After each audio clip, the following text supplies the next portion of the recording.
Please subscribe to Rainy Free, like the video, and hit the bell notification. Thank you. I have only given you around 30% of what I know.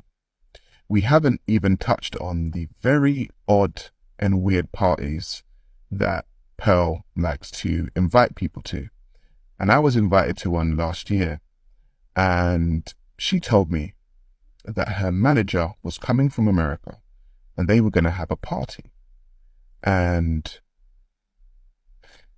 very interestingly, they said that it was going to be board games. And I said, okay, cool. I don't mind playing Monopoly. I don't mind playing Snakes and Ladders. When I got there and I asked her about the board game, she said, no, a board game. There was a whiteboard in the living room. And what she proposed was that we all have a time on the whiteboard and we do what she says, and we talk about certain things which were quite sexual, and we put them on the whiteboard. But you know what I saw? I always saw her manager Kobe in the corner filming everything. And we've all spoken amongst ourselves, and we've spoken about Hollywood and the things that go down. And within that party, what I saw was if people were on that board doing very sexual things and doing things while they were drunk, that stuff was being recorded. But we'll speak about it another time. Here, I want to ask the men in here. I want to ask the men in here. Okay. Women, raise your hand. For those of you that don't know, there is a content creator by the name of Garvey. I've been subscribed to him for a long time. He does great cinematography. Apparently, little did I know that he would sometime appear on some of Miss Pearly White's channels. With that being said, a few days ago, he came out with a video talking about the business contracts that Pearly White signs with her Black Africans, as she called it, her African employees or independent contractors. And it was 70-30, where she got 70% of the profits and they got 30% of their own content. After that, another employee that apparently, I think her name is by the name of Esther, she has also come out and done an hour-long video talking about an incident that occurred after she got kicked off the set while they were filming. None of this surprises me. So when I did my video the other day saying that she was not racist, I think that some people needed to hear me say the words rather than looking at the images and listening to the message in full.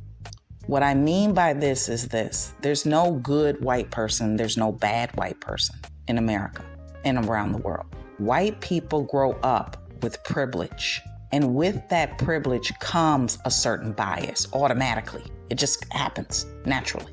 Not to mention that, like Christopher Columbus supposedly discovering America when people were already here, they colonized things. And one of the people they have colonized the most are people of African descent all around the world, point blank period. Those are one of the groups amongst many. So that was my point. Sometimes we get caught up into the words. Oh, she believed that we exaggerated slavery. And that doesn't surprise me. I think that people have a misinterpretation when someone white is nice to them. She came into the Black manosphere space discussing Black issues, and we, or those that watch her, let them. I don't watch her. I don't watch content where a white person is the lead or the host and she's discussing Black issues. That makes no sense to me. Maybe it's where I grew up in the North. One of the things that Motown did that broke barriers is that before Motown, Black music artists were signed to white labels, white publishers, if you will. Berry Gordy changed the game by being Black and having a whole bunch of Black artists signed to him. And we all know the great story of Motown. Sure, there can be some negatives, but that's neither here nor there. He broke barriers and changed the game. Knowing your history will allow you to not have things become a mystery. So if Berry Gordy did that years ago, why would anyone sign a 70-30 deal on a social media platform? Make this make sense, because I have no idea. Even if you get a few more pennies, you're still not going to get what she's going to get. Systemic racism is built in. From what I understand, Miss Pearly White's channel went over 1 million in a short period of time. That doesn't surprise me either, because apparently the algorithms also have built-in biases, if you will. It's very clear, in case you can't tell. So allowing certain individuals to come into your space and then expecting them to share your same ideology is not intelligent. I don't know what else to call it. It's just not intelligent. Now that she has done the strikes against Say Ra's channel, he has 7 days to try to respond to it, and hopefully he will figure out that way. But none of what she's doing surprises me. None of it. Because I grew up with white people. I'm friends with them because I grew up with them. I have no problems with them, no beef with them. And I also don't believe that all of them, because they're my friend, are aligned with my ideology. That would be naive of me. When you see these other black people running around supporting Miss Pearly White, that too don't surprise me, because we've always had that element in our community. They're in every community. I'm not sure what the expectations were of her. She shared her opinion, and that's what she truly believes. She probably should have just not said it at all. But hindsight being 2020, it is what it is, and I ain't mad at her, and I really don't care. But I do care about the understanding of you owning your own content when you're doing something and you're working independently. That's important. That's very important.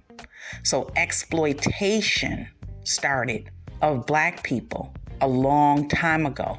It started a long time ago. So what she's doing isn't new. It's just nothing new about it. But now that she's attacked Say Ra because he's come out with a video explaining her business dealings, and he said he was coming out with another one, well, he may not get a chance to come out with another video because she's attacked it, and he's going to have to try to circumvent that. But none of it surprises me. None of it.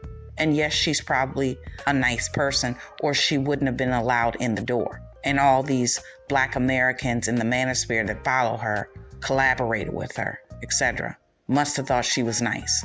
But that has nothing to do with white supremacy, ideology, and white privilege, which, by the way, Miss Pearly White is utilizing all of the above.